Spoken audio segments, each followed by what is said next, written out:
บอกว่าตะวันยินดีให้น้องนั้นใสเป็นทางผ่านให้น้องมุ่งคานผ่านไปพบตายใหม่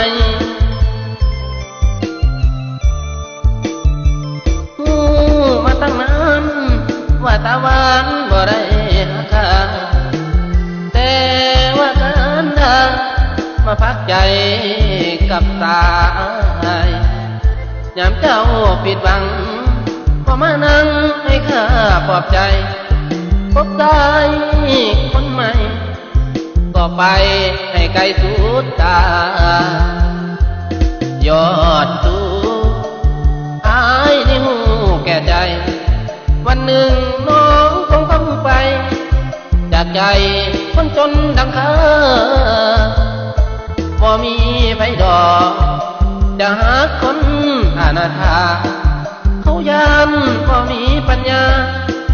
นำพาให้เขาด้วยได้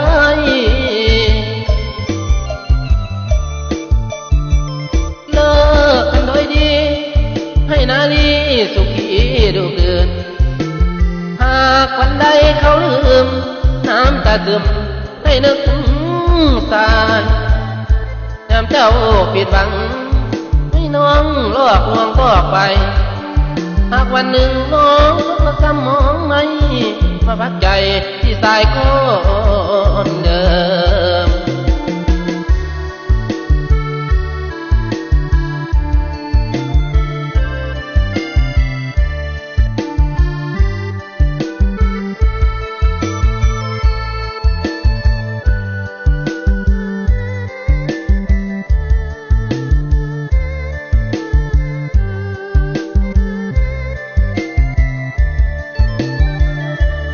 ยอดสู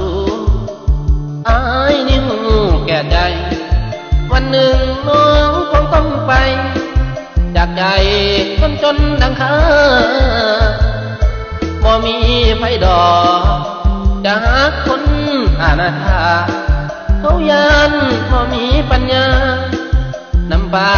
ให้เขาด้วยได้